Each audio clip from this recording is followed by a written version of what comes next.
मी अजित आशाताई अनंतराव पवार गांभीर्यपूर्वक प्रतिज्ञा करतो की कायद्याद्वारे स्थापित झाले आहे अशा भारताच्या संविधानाबद्दल मी खरी श्रद्धा व निष्ठा बाळगीन.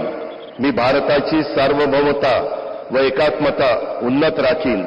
मी महाराष्ट्र राज्याचा उपमुख्यमंत्री म्हणून माझी कामे निष्ठापूर्वक व विवेक बुद्धीने पार पाडीन आणि संविधान व कायदा यानुसार सर्व तऱ्हेच्या लोकांना मी निर्भयपणे व निपक्षपातीपणे तसेच कोणाच्याही विषयी महत्त्वभाव किंवा आकस न बाळगता न्याय वागणूक देईन.